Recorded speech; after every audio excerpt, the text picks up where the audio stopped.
Viral! Gudang minyak di Siak diduga oplos BBM. Aparat diminta bertindak. Siang itu, arus kendaraan di Jalan Baru arah Simpur, Desa Rempak, Kabupaten Siak, tampak biasa saja. Truk melintis. Sepeda motor hilir mudik. Tak ada yang mencurigakan. Namun di balik pintu sebuah gudang yang berdiri tak jauh dari jalan utama, aktivitas diduga ilegal terus berlangsung. Hasil penelusuran di lapangan pada Kamis 25 Desember tahun 2025 mengungkap pemandangan yang tak lazim. Puluhan drum dan jerigen berisi minyak maupun masih kosong tersusun di dalam gudang. Sebagian tampak siap angkut, sebagian lain masih tertutup rapat.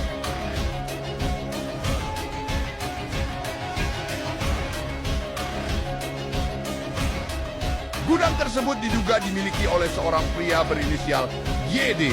Meski aktivitasnya berlangsung terang-terangan, roda usaha di lokasi itu seolah berputar tanpa gangguan.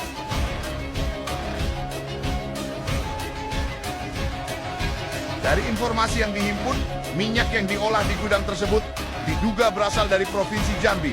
Pasokan minyak mentah disebut diangkut menggunakan kendaraan bermuatan besar, lalu masuk ke dalam gudang pada jam-jam tertentu. Di tempat itulah minyak mentah tersebut diduga diolah atau dicampur hingga menyerupai BBM jenis Pertalit. Setelah itu, BBM hasil oplosan tidak langsung dijual ke konsumen, melainkan didistribusikan lebih dulu kepada para pengecer.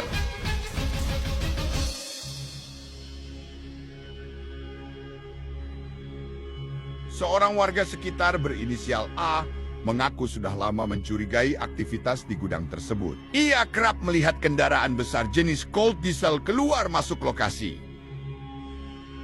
Mobil besar sering masuk ke situ, Bang. Biasanya bawa minyak. Aktivitasnya bukan baru. Sudah lama, ujarnya kepada wartawan. Pantauan media di lokasi memperlihatkan aktivitas distribusi yang cukup intens. Sejumlah orang datang silih berganti. Sebagian menggunakan sepeda motor, sebagian lagi mobil pribadi. Mereka membawa pulang BBM dalam jerigen. Satu unit mobil Avanza terlihat memuat puluhan jerigen BBM dari dalam gudang. Diduga kuat, muatan tersebut akan kembali disalurkan ke tingkat pengecer sebelum akhirnya sampai ke tangan masyarakat. Di sekitar gudang, drum kosong dan jerigen berisi minyak berserakan. Pemandangan ini menguatkan dugaan bahwa tempat tersebut bukan hanya lokasi penyimpanan, tetapi juga jantung distribusi BBM ilegal. Yang kemudian memunculkan tanda tanya besar adalah kelangsungan aktivitas gudang tersebut. Dengan skala yang tidak kecil, banyak pihak menilai mustahil jika aktivitas ini luput dari perhatian aparat.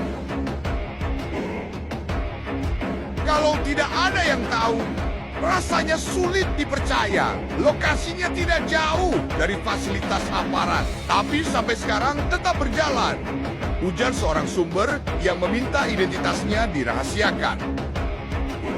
Namun di balik dugaan praktik pengoplosan ini, tentu risiko besar mengintai masyarakat. BBM oplosan berpotensi merusak mesin kendaraan, meningkatkan emisi, hingga memicu kebakaran. Negara pun dirugikan karena distribusi BBM dilakukan di luar sistem resmi dan ketentuan yang berlaku. Namun hingga berita ini diterbitkan, belum ada pernyataan resmi dari pihak kepolisian maupun instansi terkait mengenai keberadaan dan aktivitas gudang tersebut. Masyarakat berharap aparat penegak hukum segera melakukan penyelidikan mendalam untuk memastikan kebenaran informasi ini serta mengambil langkah tegas sesuai aturan yang berlaku.